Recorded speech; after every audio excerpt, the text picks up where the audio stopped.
If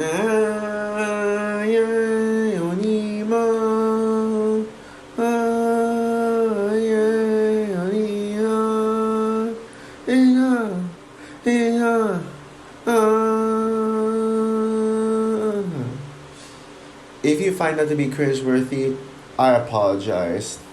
At least I tried. Hey guys, this is Frozen Things Studios here, and welcome back to another movie review. With the release of the upcoming Dune Part 2, I am finally here today to review Dune Part 1. Even though it is essentially called Dune, I'm going to call this one Dune Part 1 throughout this review since Dune Part 2 exists. So Dune Part 1 is the first installment in what is soon to be a trilogy directed by Denis Villeneuve, one of the greatest directors of all time period. And it stars Timothy Chalamet, Rebecca Ferguson, Oscar Isaac, Josh Brolin, Stellan Skarsgård, Dave Bautista, Zendaya, Sharon Duncan Brewster, Charlotte Rampling, Jason Momoa, Javier Bardem, David Mal, guy from both Ant-Man movies and the first two Ant-Man movies in Oppenheimer. Yeah, that guy, that David guy. And that's it. And so basically, the plot for Dune, it's about Paul Atreides, played by Timothy Chalamet, who is a gifted young man who pretty much has this gift where he can pretty much see the future through his dreams. Yeah, he's constantly been dreaming about Arrakins. I forgot how you pronounce it honestly. Arcanis, I think. Basically Arcanis going to war. People die, and also him. About to him going to meet this and fall in love with this girl named Chani. And so he's soon to become the new Duke. When his parents, both Duke Leto Atreides and Lady Jessica Atreides, they both look up to him to live up to their potential to be the next Duke, and also as well as the new leader. And so one day they must one day the Atreides family travel to this dangerous planet, this planet named Arcanis, where the Dune sand is, but the Dune technically, and they must protect the future of the people, as well as protecting the spice and the land from the Harkonnens, the antagonists of the film who are going to take over the planet. And so they must conquer their fear in order to survive and quote unquote battle the Harkonnens. I put quote unquote for a reason. You'll if you saw the movie, you know why. If you guys have been following me since the time when Dune came out back in 2021, following me mainly on YouTube, like even though I haven't made any content yet, I'm talking about Letterboxd, Instagram, YouTube, like you guys see in my YouTube comments. I saw Dune 2 a month earlier. I will never forget it. That's honestly one of the most unforgettable experience. The fact that Dune 2 actually came out a month before its initial release in the US, like probably more than a month. Maybe a month plus a few more days. Few days. This movie came out in September 2021 in where I was. I was in Hong Kong at the time. At the time I lived in Hong Kong, and I got a chance to see his film. It already had reviews at that time. Technically, things would be releasing early overseas. I saw this film back in IMAX. I literally praised it and I remember worshipping this movie to death. I even went as far as putting this in my top 5 favorite movies of all time. Just the cinema experience alone. One of the absolute greatest cinema experiences of all time. I was absolutely shaking throughout.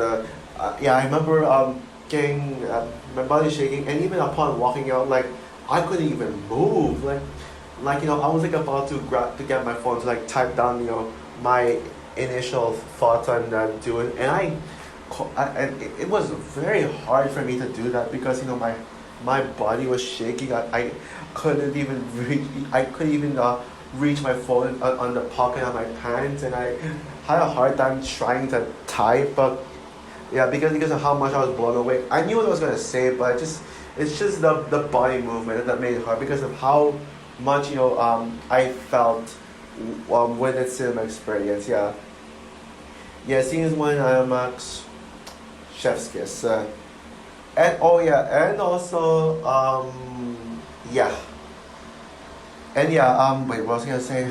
Oh yeah, and at the time, when Americans, they haven't seen this movie yet, not much. I was like telling them, oh, you guys are not ready for this. You guys are gonna love it. You guys will be blown away. Despite Rotten Tomatoes score only being in the 80s, which is honestly a little disappointing, I was hoping that your audience would love the film. Unfortunately, though, this movie is divisive. Yeah, there's some people who absolutely love the film, like me, and then there are some who say, oh, this movie is disappointing and not good. Yeah, there are people like, oh, this movie is boring. This movie is so boring. It's so slow. And it's not even. It's only a part one of a franchise. Yeah, yeah. It's only a setup. Yeah. So yeah, I was a little surprised to see Divisive. And oh yeah, I actually do have a Dune 42 poster, by the way. Yeah. So yeah, so I rewatched Dune this movie a couple of times. I forgot how many times. I think 4 or 5. But yeah, now let's get into my initial thoughts of the film. Now, yeah, I did share my thoughts, like when I first saw it in theaters, and I gotta say, after rewatching this film today on Netflix, I gotta ask, does this movie hold up? But absolutely, yep. This movie 1 million% holds up. Now, I did not see this movie in theaters, that they're re-released. I know a lot of people did, and it actually made a lot of money. But those are just most of them are the people who didn't get to see Dune in theaters because of the theater and HBO Max saying they released a shtick, and the fact that COVID was still high at that time. So yeah, I didn't see it, but mainly because there were other movies I watched like Lisa Frankenstein or Mean Girls or Madam Web, Poor Things, yeah, Holdovers, yeah. So I didn't really have time, but yeah, I will admit, I don't love this movie as much as I did in my first show. Yeah, I said that, oh, this is one of the greatest movies of all time. I was kind of overreacting it. Yeah, that was honestly a part of my ego. Like I tend to overhype movies a lot. Like those people where who would keep hyping up movies way too much, and it goes up to the point where when they actually watch the movie, they end up being disappointed because it's not what they were expecting. Not they were expecting. Yeah, basically to me, yeah, I overhype a movie. I instantly like a movie when I overhype it, but later on I tend to realize this movie is not as good. Yeah, I'm like that type of person. And do I admit, while I still think it is a masterpiece and I think it is a flawless movie, I will say that I was overreacting when I first saw it. Like I was over exaggerating way too much. But anyways, yeah. But at least I still love it. And it will most certainly be in my top 5 favorite movies of 2021 list. No Time to Die is still the best movie of that year, but this is definitely a top 5 for sure. I think it was at number 6. Oh wait, yeah. It's at number 6. I forgot. Yeah, I put it at number 6. I still haven't unspun. Well, I still have to rethink about that, but it ain't No Time to Die and Spider-Man No Way Home and Encanto, that's for sure. It's not as good as those three. Yeah, those are the absolute goats of 2021. But most of 2021, yeah. But that doesn't mean. But I can totally see why there's some people who would call Dune the best movie of 2021. 2021. In fact, this is actually My one of my favorite of favorites of the best picture nominees. Well, technically second favorite. As West Side Story would be my favorite movie nominees. Actually, I made up my mind. Dune is my fifth favorite movie. 2021. Yeah, yeah. If you're wondering what my top five favorite movies of 2021 are, number five is Dune. Number four is West Side Story. Number three is Encanto. Number two is No Way Home. Two and three could change depending on my mood. Um, and number one is No Time to Die. Yep, that's my list. But again, anyways, yeah, enough dilly dallying. Let's get into the reasons as to why Dune is such a masterpiece. Yeah, yeah. Maybe let me just debunk some of the. First, let me just like start an argument over those people over the Dune haters. "Ooh, it's so slow. It's so boring. Why is there not much action? Why is it all just set up world building and talking? Where's all the action? Where's all that spectacle? And why isn't there an ending to it?" Like, first of all, it's a freaking Denis Villeneuve film. His movies are always slow paced, but what works about Denis Villeneuve's film so much for me is that he actually knows how to keep me engaged in a slow film, because it's very easy for me to get bored in a slow film. I get what slow films are going for, but not all the time should a slow film just just engage me. Yeah, films like A Ghost Story. Oh dear God, don't get me started on that. That is a perfect example of a slow film that's actually boring because of how slow it is. But this is actually one of those slow-paced films that, right, and you also got, some other Denis Villeneuve films like Arrival or Blade Runner 2049, and also Sicario. Those three films, they're, perfect examples of how to do slow films right, and actually how to engage, especially Blade Runner 2049, which Blade Runner 2049 is still the best Denis Villeneuve film, though I think that Dune Part 2 will top it. I'm very confident in that. I mean, even though it's not a big action film, not a film with like pew pew pew action and all that stuff, it's still a big blockbuster, and it acknowledges that. Yeah, this movie really keeps me on the edge of my seat, and keeps my eyes glued to the screen throughout, and yeah, I was very engaged. There was honestly never a boring scene in this movie at all. Like I was hooked in almost every single scene. Like, well, not almost. Well, scrap the word almost. Yeah, every single scene I was hooked. And you know what word it is? I mean, pretty much everything about it. The story is the story is more focused on world building and world building on this the lore of Dune, like getting us into it, and it does work. And the movie also like wants you to care about these characters, and I actually cared about all of them. The performances in this movie are the performances in this movie are all excellent, and I know you'd expect you're wondering how I feel about Zendaya's Chani only getting 2 minutes of screen time throughout. I'm actually fine with it. Yes, it would have been easy for me to criticize it, but at least this movie does enough for me to be satisfied. And so Zendaya getting little screen time, I can get past that. I don't consider it criticism, although it is probably the weak link of the film. Like I probably nitpick that, but I wouldn't really say it's a flaw because I actually understand why Zendaya doesn't have much screen time. It's because it's because like her character is pretty much a setup, for a bigger role. Like throughout the movie, Paul Atreides is dreaming about Chani. Yeah, so if Chani gets more screen time, that would kind of break Paul's character development. Oh, but to make up for Chani's like a screen time, there is actually another actress who I would actually consider the standout of this film. Lady Rebecca Ferguson as Lady Jessica Atreides. Like, yeah, Jessica is honestly gorgeous, and she's definitely one of the absolute best Dune characters. Yeah,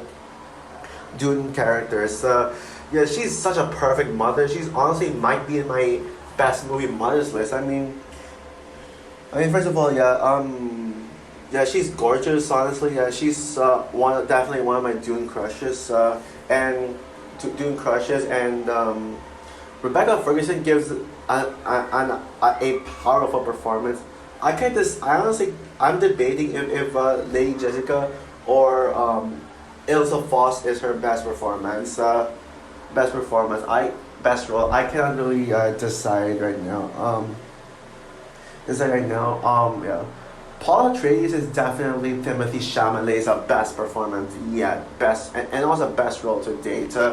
Yeah, I mean Timothy Chalamet is really out of this world with his performance, especially when he like does the voice thing, the super overpowered voice like it's yeah the you know what I'm talking about. Lady Jessica also does a great job of pulling that off too.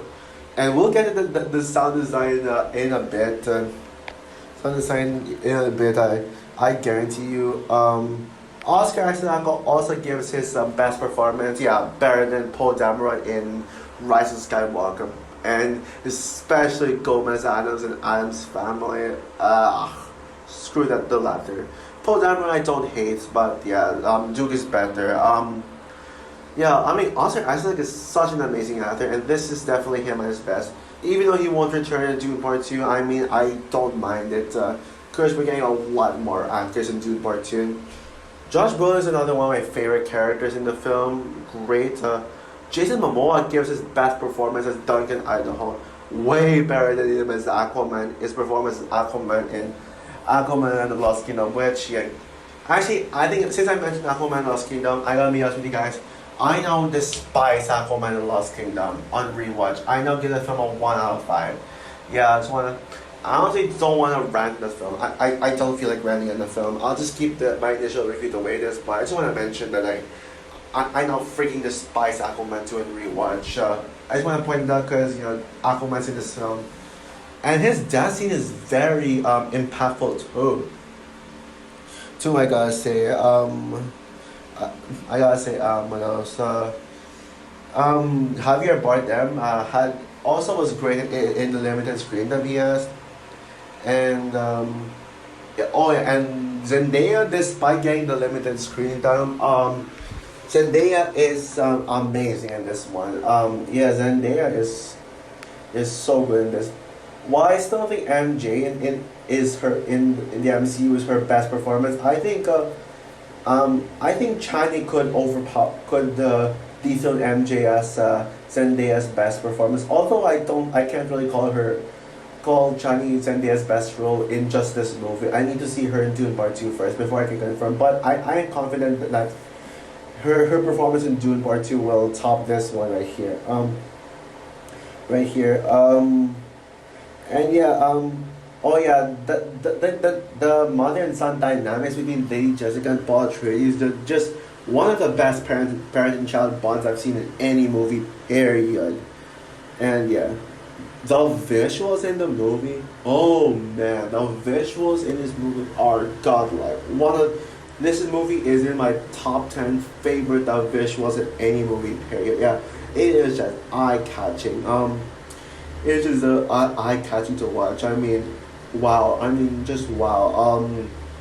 And yes, seriously, whether Dune is your favorite movie of the year or not, whether it's in your top 10 favorite movies of 2021 or it's not even close, and whether you like a film or not, it has the best visual effects of 2021, and that is a fact right there. There is no way any other movie could be better than this. Yeah, not even No Way Home. Yeah, thank God this won best visual effects at the Oscars. Visual effects at the Oscars, and yeah, and also the action scenes in this movie. Yes, there isn't a lot of action, but when there's action scenes in the film, oh boy, it is Return of the King like. I mean, wow.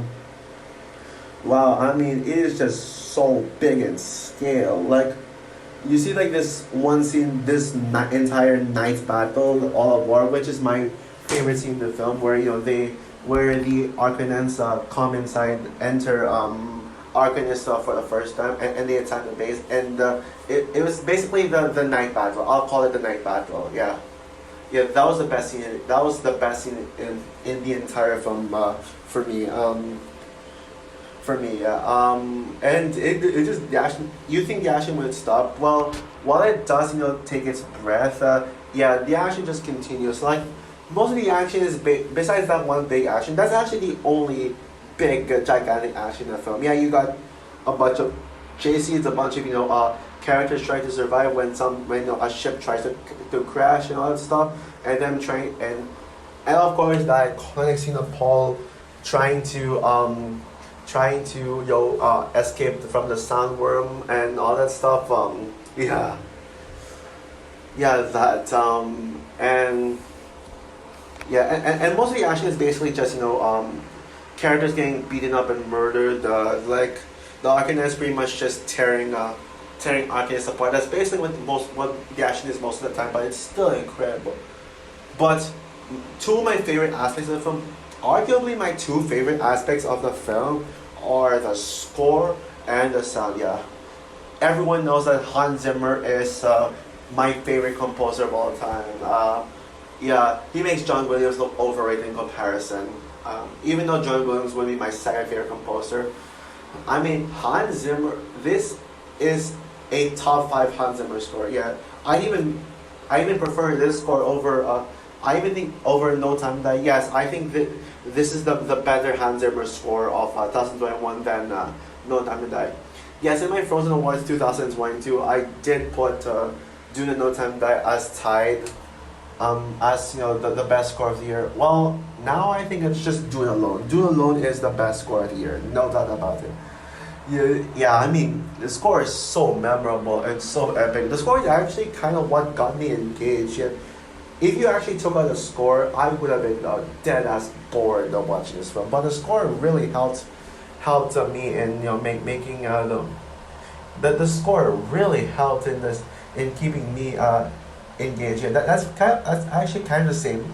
That applies with Oppenheimer as well. A movie that would have been boring if you just made it just silent without any sound, but Ludwig Göransson's score in the film is what made me not bored in the slightest bit. Sorry, despite it's a movie with a 3 hour movie with mostly people talking. Yeah, but and this isn't even a movie with all talking, even though there's more dialogue than it should have had. Yeah, and the sound design, yeah. How they did the sound editing and sound mixing in this film, oh my god, one of the best I've ever seen. It is just so good, man. The production design is also amazing. I mean, some of the best production design I've seen in any sci-fi movie. Period. And yeah. And also yes, the movie has such tackles on great subject matter of blind religion and politics and all that stuff. Yes, like yeah. I mean, the fact that it puts religion and politics into one in the same movie is just truly something. And the ending perfectly sets up Dune too. With Timothy Chalamet with Paul of being able to find Chani and the Freeman, and then the Freeman learn about Paul, and then we see them journeying outside that area where they were at, and then Zendaya's like, this is only the beginning, which is my favorite line in the film. Yeah, that was a great way to set up Dune Part 2 right there. Yeah. So overall, Dune is such a mind-blowing film and one of the absolute best movies of 2021. I'd also say that this is my second favorite Denis Villeneuve film, second only to Blade Runner 2049. Yes, it's not an action-oriented film. It's not an action and spectacle film. Well, it's not a big action film like what was set up and what was marketed. But what it is a perfect world building of the lore of Dune, and it does a great job getting people invested in it. It still was engaging from start to finish, as there was never a boring scene throughout. Love all the performances, with Rebecca Ferguson giving the best performance of this film to me. To be one of the best movie scores ever, and one of the best sound mixing and mixing and editing, as well as one of the best visual effects I've seen in any movie. Period. So yeah, with that said, I'm going to give Dune Part One 5 stars out of 5. Perfect movie. Okay, now I'm ready to buy my tickets for no. Now I'm ready to watch Dune 2 tomorrow. And guess what, people? I actually got my tickets today in person. Yeah, I'll show it in my community post. I'll show my ticket of Dune 2 in my community post. So yeah, what are your thoughts on Dune Part One? Would you agree with me that Dune Part One is a masterpiece, a flawless masterpiece, or are you one of those people who thinks that it's underwhelming and not very good? And how hyped are you for Dune Part Two? Who agrees it'll be better than the first? Comment down below, like, subscribe, hit the notification bell, and stay tuned for my review of Dune Part Two. Bye, guys.